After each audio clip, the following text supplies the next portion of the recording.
I rise to support the motion. I'm Smart Adeyemi, and I represent the good people of Kogi West. And like Mr. President, we attest to it. I personify the masses of this country. And each time I speak from the language of the man on the street. Mr. President, insecurity is a serious problem today in Nigeria.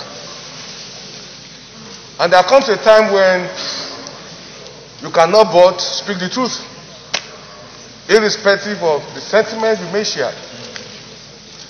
Today, Mr. President, all of us have been threatened.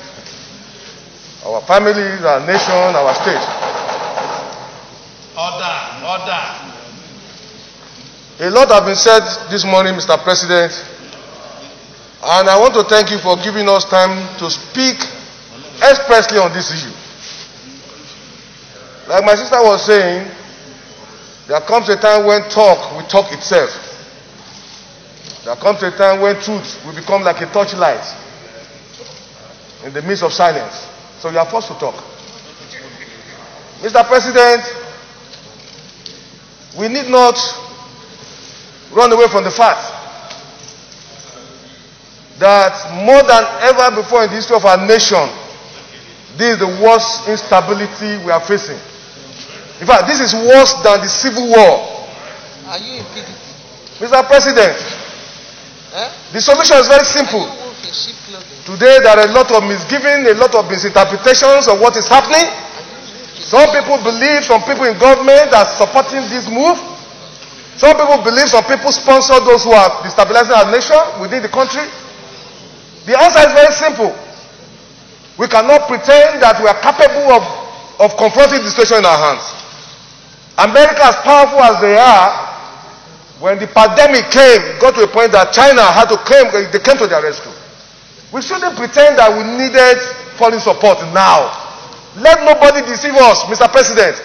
A lot of billions of naira have been voted for security services. Nothing is coming out of it. We wouldn't wait until our nation gets bombed.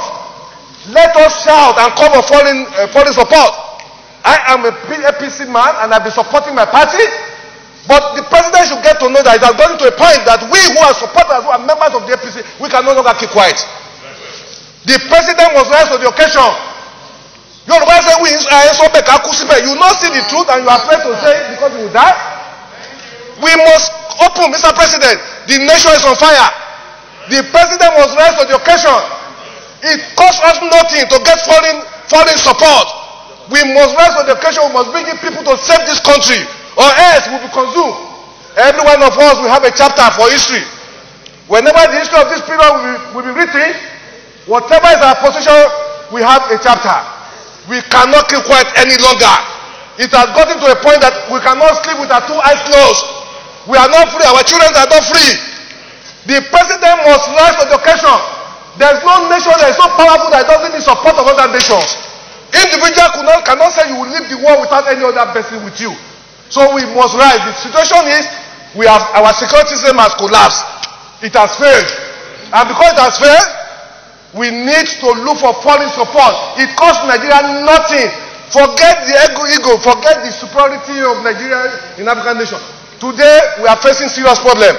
If our nation is to survive this period, I'm not in doubt that the security architecture we have today cannot cope with what we are facing. Every part of this country is threatened. From the north to the south, nobody is safe. Nobody can travel 50 kilometers in our nation.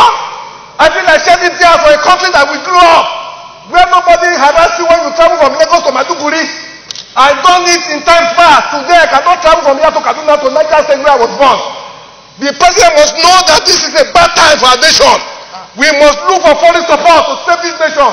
This is my position, Mr. President. We must rise to it. They are killing people in the east, in the west, in the south, in the north. We should shut down the National Assembly. Let's shut down. If we cannot save this country, we stay in our homes. Our country is bleeding. People are in poverty.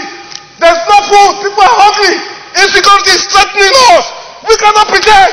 It's better we're not here Nigerian people are dying. Every day Nigerians are dying. We must learn to education. And so me, Mr. President.